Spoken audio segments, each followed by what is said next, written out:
आज हमारे सामने एक ऐसी चुनौती खड़ी है जिसने पूरे पृथ्वी को हिलाकर रख दिया है। यह कोई काल्पनिक कहानी नहीं बल्कि हकीकत है, क्लाइमेट चेंज। क्या आप जानते हैं कि जिस तरह से हम अपनी धरती के साथ खेल रहे हैं, यह एक दिन हमारे अस्तित्व के लिए खतरनाक साबित हो सकता है।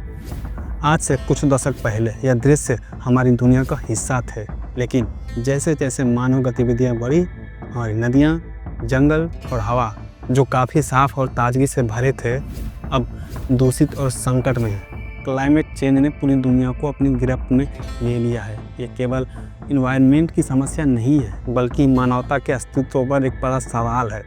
यूनिसेफ का अनुमान है कि 2040 तक दुनिया भर में लगभग 600 मिलियन बच्चे अत्यधिक जल तनाव वाले क्षेत्रों में रह रहे होंगे। 1901 से 2018 के दौरान भारत का औसत तापमान लगभग 0.7 डिग्री सेल्सियस बढ़ा है।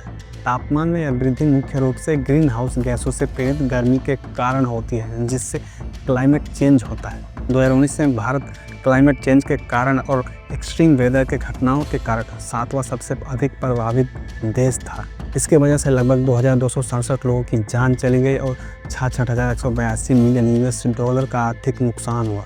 2021 में यूनिसेफ की रिपोर्ट के अनुसार भारत को 163 रैंक वाले देशों में से 26वां स्थान दिया गया है। इसका मतलब यह है कि भारत में बच्चे क्लाइमेट चेंज के वजह से ज़्यादा प्रभावित हैं, जो उनके स्वास्थ्य, शिक्षा और सुरक्षा को खतरा पहुंचा रहे हैं। इसी रिपोर्ट में यह भी कहा गया है कि दुनिया के लगभग 90% बच्चे हर दिन जहरीली हवा में सांस लेते हैं। एयर पोल्यूशन की वजह से बच्चों की जानें जा रही हैं। लांसेट स्टडी की रिपोर्ट के अनुसार भारत में एयर पोल्यूशन के कारण 2017 में 1.24 मिलियन लोगों की जान चली गई। WHO का अनुमान है कि 2030 से 2050 के बीच क्लाइमेट की वजह से लोग ग्लोबल लेवल पर हर साल 2.5 लाख से ज़्यादा लोगों की जानें जाएंगी। अभी क्लाइमेट की वजह से लोगों में कुपोषण, मलेरिया, दस्त और तनाव हो रही है। विशेष रूप से महिलाएं और बच्चों के साथ साथ विकलांग लोग जैसे अन्य कमज़ोर समूहों को भी जोखिम है। क्लाइमेट चेंज हमारे दैनिक जीवन में लगातार बढ़ती जा रही है। आप सोच सकते हैं कि 1 या 2 डिग्री तापमान बढ़ने से क्या फ़र्क पड़ेगा, लेकिन यही छोटी सी बढ़ोतरी हमारे जीवन को पूरी तरह से बदल सकती है। दुनिया भर में बाढ़, सूखा, तेज हवाएं और अत्यधिक तापमान की घटनाएं बढ़ती जा रही है। ग्लेशियर पिघल रहे हैं और समुद्र का स्तर बढ़ता जा रहा है, जिससे किसान और आवास दोनों पर खतरा मंडरा रहा है। यह संकट केवल हमारे लिए नहीं बल्कि हमारे आने वाली पीढ़ियों के लिए भी घातक साबित हो सकता है। लेकिन यह भी सच है, जब संकट बढ़ता है तो समाधान भी उठ खड़े होते हैं। इन्वायरमेंटल एक्टिविज्म ने इस संकट को पहचानते हुए दुनिया भर में एक नई आवाज़ पैदा की है। आज हम देख रहे हैं कि कैसे युवा, समाज सेवी और संस्थाएं क्लाइमेट चेंज के खिलाफ एकजुट हो रही है। ग्रेटा थनबर्ग जैसी युवा कार्यकर्ता पूरी दुनिया में क्लाइमेट चेंज के खिलाफ आवाज़ उठा रही है और लाखों लोग उनके साथ खड़े होकर सरकार और कंपनियों से सख्त कदम उठाने की मांग कर रही हैं। भारत में भी कई सामाजिक और इन्वायरमेंटल ग्रुप ने वनों की कटाई, पोल्यूशन, क्लाइमेट चेंज के खिलाफ आंदोलन शुरू किए हैं। हमारी नदियां जैसे गंगा, यमुना और गोदावरी अब प्रदूषित हो चुकी हैं। हमारे जंगल जो कभी समृद्ध थे, अब कटाई और शहरीकरण के कारण खत्म हो रहे हैं। आंध्र प्रदेश और उड़ीसा में समुद्र के बढ़ते स्तर के कारण लाखों लोग अपने घर से बेघर हो रहे हैं। सरकार भी इस समस्या से सचेत है।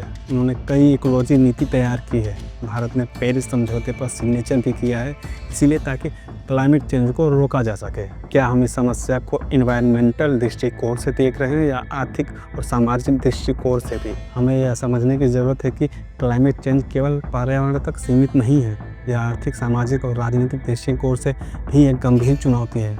अब सवाल यह उठता है, क्या हम इस संकट से बाहर निकल सकते हैं? तो जवाब है हाँ, हम कर सकते हैं। यह परिवर्तन हमारे रोज़मर्रा के जीवन से शुरू हो सकता है। हमारी ज़िंदगी में छोटे छोटे कदम जैसे जल बचाना, ऊर्जा का कुशल उपयोग और सार्वजनिक परिवहन का इस्तेमाल करना क्लाइमेट चेंज रोकने में मदद कर सकता है। एनवायरमेंटल संगठन और युवा एक्टिविस्ट के साथ हम अपनी आवाज़ को उठा सकते हैं और यह संदेश दे सकते हैं कि अब बहुत हो चुका है, हमें इस संकट से निपटने के लिए मिलकर काम करना होगा। अगर हम आज सक्रिय कदम उठाते हैं तो शायद हम अपनी आने वाली पीढ़ियों के लिए एक बेहतर और सुरक्षित धरती दे सकेंगे। क्लाइमेट चेंज कोई दूर का संकट नहीं बल्कि हमारे सामने का संकट है। इस संकट से जूझने के लिए समाज से लेकर सरकारें तक सभी को मिलकर काम करना होगा। यह हमारी मजबूरी नहीं बल्कि जिम्मेदारी है कि हम इस धरती को बचाएं। तो क्या आप तैयार हैं इस बदलाव का हिस्सा बनने के लिए क्या आप आज से ही एक कदम आगे बढ़कर इस संकट का मुकाबला करेंगे? अगर हाँ, तो इस यात्रा में हम सब एक हैं और वक्त आ चुका है हम सब मिलकर एक ऐसी धरती का निर्माण करें जहां हमारा भविष्य सुरक्षित हो।